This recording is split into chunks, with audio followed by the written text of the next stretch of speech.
Magandang araw po sa inyong lahat, lalo na sa ating mga pinuno, kawal at kawani ng Hukbong Katihan ng Pilipinas. Ako po si Father Dion, ang Post-Catholic Chaplain ng Headquarters and Headquarters Support Group, Philippine Army. At ito po ang Salitang Diyos, ang ating gaway. Ngayon po ay Sunday, March 30, 2025, ika-4 na linggo ng Kwaresma. At ang ating ebanghelyo sa araw na ito ay tungkol po sa kwento ng alibughang anak o prodigal son.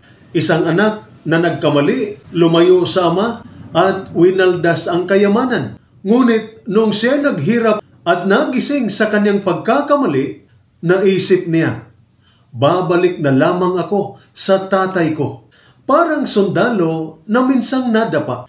Maaaring ikaw ay nasangkot sa bisyo, nagkaroon ng kasalanan o naligaw ng landas.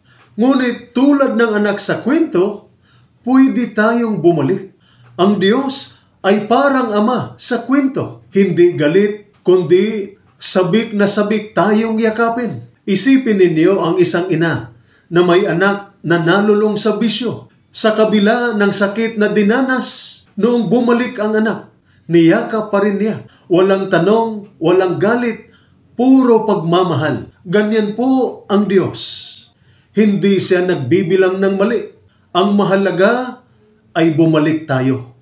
Ngunit, may isa pa tayong dapat matutunan mula sa Ebanghelyo. Iyong panganay na anak, naging masama ang kanyang loob. Bakit siya may handaan? Ako nga, hindi mo man lang pinaghanda. Parang sundalo rin na nagtatrabaho ng maayos, ngunit naiinggit sa iba.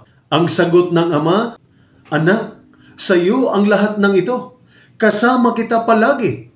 Ibig sabihin, hindi po nauubos ang biyaya ng Diyos. Hindi tayo dapat mainggit o magdamdam. Lahat tayo, mahal niya. Kaya mayroong 3 aral para sa ating mga sundalo ang ebanghelyo natin sa araw na ito. Una, nagkamali ka man, pwede kang bumalik. Pangalawa, may taong dapat mong patawarin. Gawin mo, patawarin mo. Pangatlo, feeling mo ba o pakiramdam mo ba hindi ka napapansin? Tandaan mo, matagal ka nang napapansin ng Diyos. Mahal ka ng Diyos.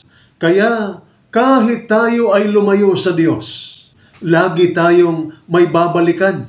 Ang Diyos na Ama na laging naghihintay. Ito po ang salita ng Diyos, ang ating gabay. Manalangin tayo. Ama naming Diyos, salamat po sa iyong pagmamahal na hindi nagbabago.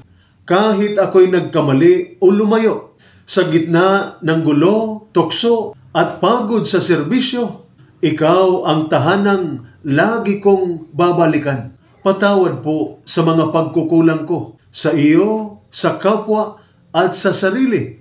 Tulungan mo akong maging tapat na sundalo. Turuan mo akong magpatawad at umunawa. Lagi mo akong paalalahanan, O Panginoon, na sa bawat laban ng buhay, ikaw ang kasama ko. Amen. At sumainyo at sa inyong pamilya ang pagpapala ng makapangyarihang Diyos, Ama, Anak at Espiritu Santo. Amen.